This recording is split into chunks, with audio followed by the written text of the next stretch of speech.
You Are Special by Max Lucado. The Wemwicks were small wooden people. All of the wooden people were carved by a woodworker named Eli. His workshop sat on a hill overlooking their village. Each Wemwick was different. Some had big noses, others had large eyes. Some were tall and others were short. Some wore hats and others wore coats.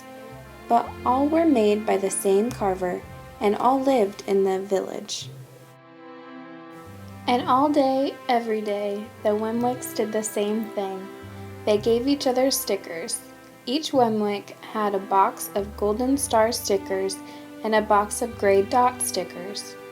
Up and down the streets all over the city, people spent their days sticking stars or dots on one another. The pretty ones, those with smooth wood and fine paint, always got stars. But if the wood was rough or the paint chipped, the Wemwicks gave dots. The talented ones got stars too. Some could lift big sticks high above their heads or jump over tall boxes. Still others knew big words or could sing pretty songs. Everyone gave them stars. Some Wemwicks had stars all over them. Every time they got a star, it made them feel so good. It made them want to do something else and get another star. Others, though, could do little. They got dots. Punnicello was one of these. He tried to jump high like the others, but he always fell. And when he fell, the others would gather around and give him dots.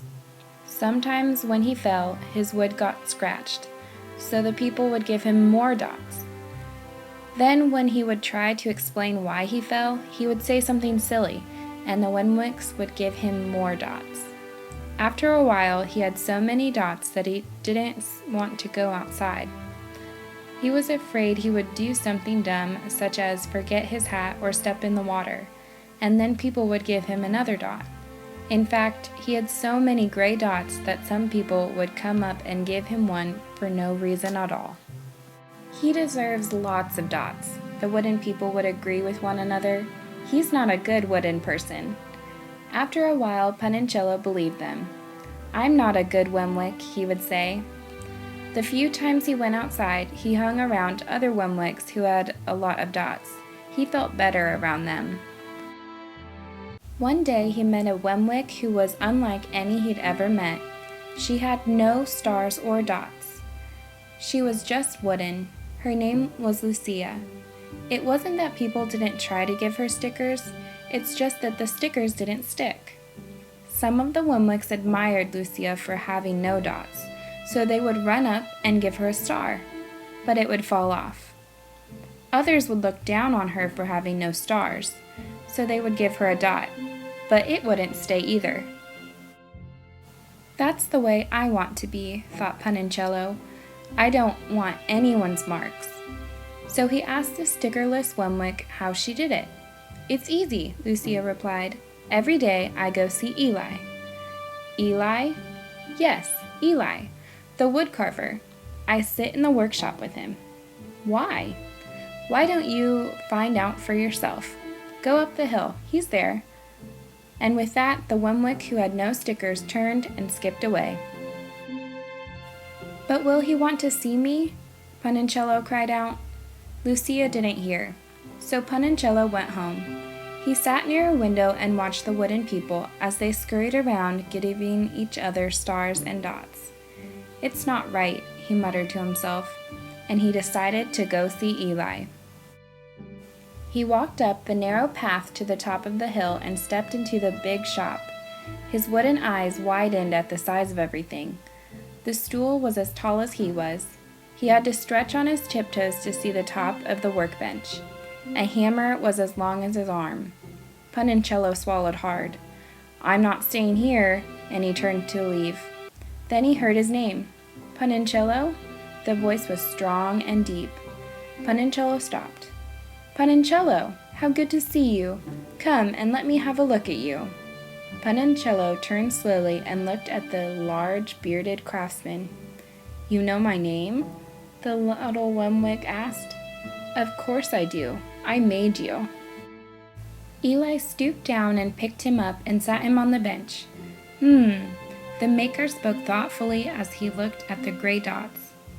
Looks like you've been given some bad marks. I didn't mean to, Eli. I really tried hard. Oh, you don't have to defend yourself to me, child. I don't care what the other Wemwicks think. You don't? No, and you shouldn't either. Who are they to give you stars or dots? They're Wemwicks just like you. What they think doesn't matter, Puntincello. All that matters is what I think, and I think you are pretty special. Puntincello laughed. Me, special? Why? I can't walk fast. I can't jump. My paint is peeling. Why do I matter to you? Eli looked at Puntincello, put his hands on those small wooden shoulders, and spoke very slowly. Because you're mine. That's why you matter to me. Puntincello had never had anyone look at him like this, much less his maker. He didn't know what to say. Every day I've been hoping you'd come, Eli explained. I came because I met someone who had no marks, said Puntincello. I know. She told me about you. Why don't the stickers stay on her? The maker spoke softly. Because she has decided what I think is more important than what they think. The stickers only stick if you let them. What? The stickers only stick if they matter to you. The more you trust my love, the less you care about their stickers. I'm not sure I understand. Eli smiled. You will, but it will take time. You've got a lot of marks. For now, just come see me every day and let me remind you how much I care. Eli lifted Puntincello off the bench and set him on the ground.